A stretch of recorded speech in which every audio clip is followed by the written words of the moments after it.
was aber einen ganz großen Konflikt mit sich birgt, den wir später nochmal beantworten wollen. Also grün oder bezahlbar oder grün und bezahlbar.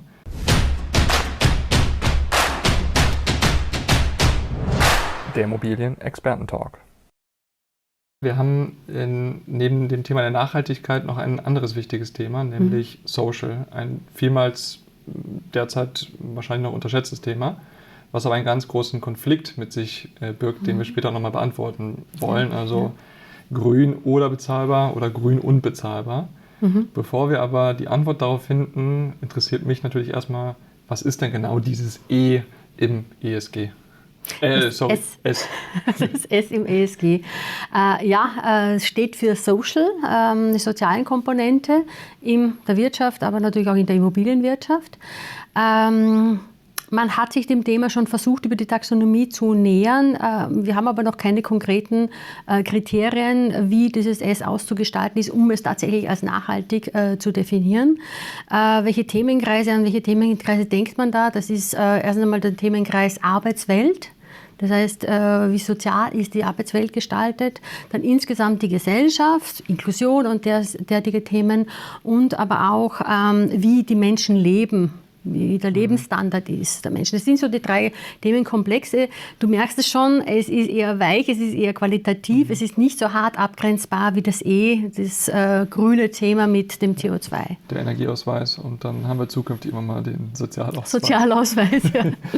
Was hat das denn jetzt mit der Immobilienfinanzierung zu tun? Ja, in der Immobilienwirtschaft wird auch mittlerweile ganz intensiv diskutiert. Da diskutiert man über Quartiersentwicklungen beispielsweise, wie diese gestaltet sind, um ein Zusammenleben möglichst divers zu gestalten beispielsweise. Oder wie wohl fühlt sich ein Arbeitnehmer in einem Bürogebäude. Ja? Wie angenehm ist es, wie viele Besprechungszonen hat man, wie viele Rückzugsmöglichkeiten hat man. Und auch in den Unternehmen selber, Gender Pay Gap und lauter derartige Themen werden dort diskutiert. Auf die Immobilie bezogen ist es auch hier etwas schwieriger zu greifen. Wir haben viel diskutiert im Haus. Da gibt es natürlich die Möglichkeit, objektbezogen es auf Pflegeimmobilien zu fokussieren oder Bildungseinrichtungen oder auch, und das sehen wir eigentlich als das bedeutendste Thema, bezahlbares Wohnen. Okay. Und kann man das sagen, was sich dadurch jetzt verändert? Also sieht man, dass dann zukünftig mehr Finanzierung für Pflegeeinrichtungen vergeben werden? Also verändert sich euer Portfolio dadurch? Oder also mir fehlt so ein bisschen der Anknüpfpunkt ist, wie jetzt beim Thema Nachhaltigkeit, Energieausweis, du musst deine Immobilie energetisch sanieren. Wird man sowas bei dem Thema dann auch sehen? Das wird man sicherlich in der Branche sehen. Man macht sich jetzt auch schon Gedanken darüber, wie gesagt, wie Quartiersentwicklung. Das sind im Moment noch so ein bisschen qualitative Pluspunkte, die man hier sammelt. Ich merke es aber bei den Developern, die sich sehr intensiv damit auseinandersetzen, wo auch die Mieter fragen, was kann ich meinen Mitarbeitern bieten in dieser Immobilie? Also das wird schon hinterfragt. Wir selber haben uns auch Gedanken gemacht, wie schaut unser Portfolio aus. Für uns hat es einen ähnlich hohen Stellenwert wie das Grün im ESG.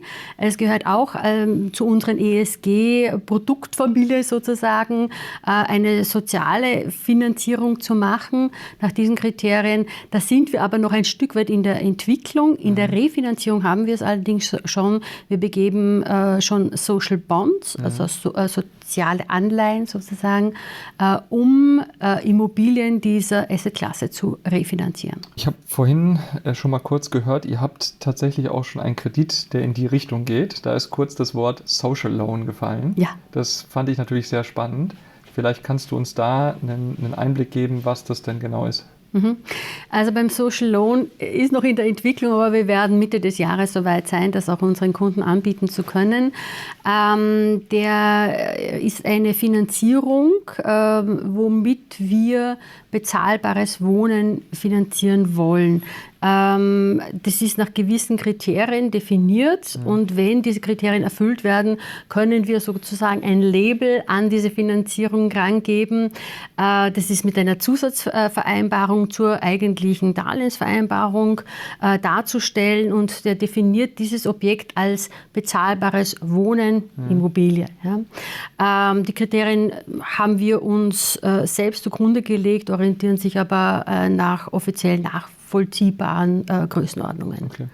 Das Thema sozial geförderter Wohnungsbau ist ja eins, was häufig aus der Politik kommt. ihr als Banker seid ja eigentlich mehr, ich würde sagen, der Hüter der Wirtschaftlichkeit der jeweiligen Finanzierung. Ich glaube, das kann man so sagen, ne? Ja, muss man so sagen, weil es ist ja nicht unser eigenes Geld, das wir hier investieren oder weitergeben. Es ist ja Geld, das wir von unseren Kunden sozusagen durch Einlagen oder über den Kapitalmarkt bekommen. Ja. Mein Gefühl ist immer, wenn es gerade Richtung sozial geförderter Wohnungsbau ist es typischerweise eher etwas, was natürlich zu Lasten der Rendite von dem Immobilienentwickler oder dem Immobilienbestandshalter geht. Deswegen eröffnet sich natürlich schnell die Frage, die ich anfänglich einmal gestellt habe, grün oder bezahlbar, oder ist es vielleicht sogar eher grün und bezahlbar? Was ist denn deine Meinung dazu? Das Ziel muss sein, grün und bezahlbar. Es gibt Investoren am Markt, die sich eindeutig diesem Thema verschrieben haben. Das sind insbesondere die nicht gewinnorientierten Wohnungsgesellschaften kommunaler Art, Genossenschaften. Es gibt aber auch private Immobilieninvestoren, die sich dezidiert dazu positioniert haben, nein, ich will leistbaren Wohnraum, ich will bezahlbaren Wohnraum auf den Markt bringen.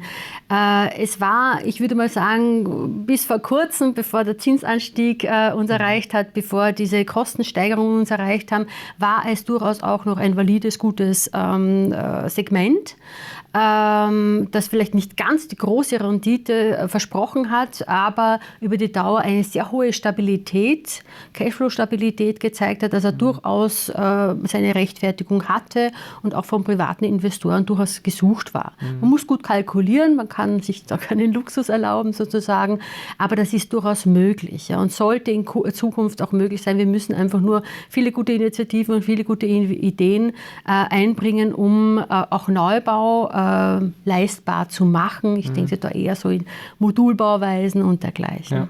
Wobei, also ist ja vielleicht auch durchaus ein Thema, was dann den Bestandsbau betrifft. Ne? Also gerade wenn da dann zukünftig irgendwie Sanierungen entstehen, dass man da dann ja auch direkt mit drauf schaut. Ne? Ja, und es kommt natürlich sehr stark auf den Einstand drauf an. Wenn das ein älteres Portfolio ist, das man schon länger im Bestand hat, dann hat es natürlich jetzt auch eine andere Wirtschaftlichkeit, als wenn man an den Neubau denkt mit den enorm hohen Baukosten und noch immer relativ hohen Grundstückskosten. Ja. Wie sieht das jetzt aus? Also ich als Immobilienentwickler oder Investor komme zu euch und möchte eine Finanzierung haben. Auf welche Fragen muss ich mich einstellen, um dann auch einen Kredit bei euch zu bekommen? Im Grunde sind es die üblichen Fragen zur Immobilienfinanzierung, wenn es um einen Social Loan geht in Zukunft. Ja? Dann schauen wir auf zwei Teile. Das eine ist, wer ist unser Kunde? Wenn du dann ein nicht gewinnorientiertes Unternehmen bist als Investor, dann ist schon mal der erste Haken dran. Privatwirtschaftlich geht es auch, wie gesagt, da müsstest du dich aber schon öffentlich dazu bekennen, dass du bezahlbaren Wohnraum zur Verfügung stellst. Und das zweite Thema ist natürlich das Objekt selber und die Miete vor allem, die hier verlangt wird, und die darf eine gewisse Obergrenze nicht überschreiten. Wir haben gesagt, wir wollen irgendwas Nachvollziehbares als Obergrenze definieren, und da haben wir die Regeln der Wohnbaugeldverordnung uns herangezogen und gesagt, wenn hier nicht mehr Miete verlangt wird, als diese Obergrenze erlaubt, dann würden wir das als bezahlbaren Wohnraum bezeichnen. Für mich klingt es so ein bisschen, dass man quasi am Ende eher nochmal separiert zwischen den nicht gewinnorientierten Immobilien, Bestandshaltern, Entwicklern etc. und denen, die halt das natürlich auch für eine Rendite machen. Wird das dann auch immer mal so sein, also vielleicht ist es ein bisschen schon in die Zukunft reingeschaut, aber glaubt ihr, dass das Thema sozial auch ein Thema sein wird, was dann dem renditeorientierten Immobilieninvestor dann auch nochmal stärker mit betreffen wird? Oder ist es eher durch die Politik getrieben, weil vorgeschrieben wird, hey, du musst aber mindestens 20-30% der Immobilie auch in sozial geförderten Wohnungsbau mitentwickeln? Das wird sicherlich politisch sehr stark getrieben werden. Ich meine, man sieht es ja heute schon, es gibt ja in vielen Städten schon die Vorgabe, 20-30% im Neubau für Sozialwohnungen zur Verfügung stellen, gibt es unterschiedliche Regelwerke. Das ist auch grundsätzlich kein Problem, wenn es bekannt ist und wenn der Entwickler sich darauf einstellen kann. Er muss ja, wenn er ein Grundstück kauft, kalkulieren. Was kann ich im Verkauf erzielen? Und wenn er weiß, er kann, oder welche Miete kann ich erzielen, um das Ganze rentabel zu machen. Wenn er von vornherein weiß, er kann nur X bezahlen, weil er 30% sozialen Wohnungsbau zur Verfügung stellen muss, dann kann er das rechnen. Es ist schwieriger, wenn er ein teures Grundstück erwirbt und dann erst die Information bekommt, er kann ein Drittel davon nicht zur Marktmiete, sondern zu einer regulierten Miete vermieten, dann bedeutet es für den Rest des Objektes, dass er eine umso höhere Miete erzielen müsste. Und dann ist es die Frage der Wirtschaftlichkeit, ob das überhaupt erzielbar ist am Markt. Spannend.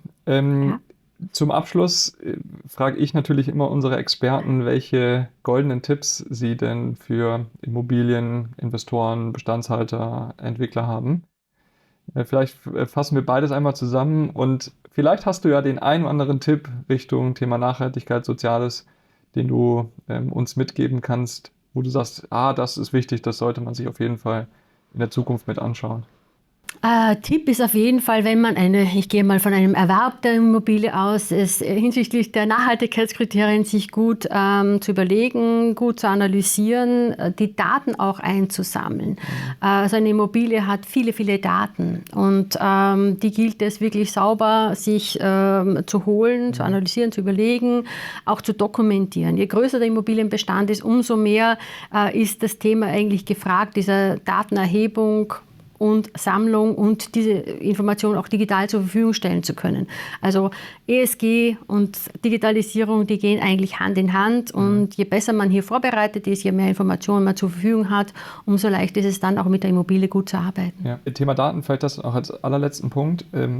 Immobilien Interessierte sind ja meistens immer aus Daten zu finden, sei es jetzt Kaufpreise, Mietpreise. Gibt es irgendwo eine Datenbank, wo man sich schon das Thema Nachhaltigkeit mit angucken kann? Also wo sind besonders gute, wo sind besonders schlechte Immobilien?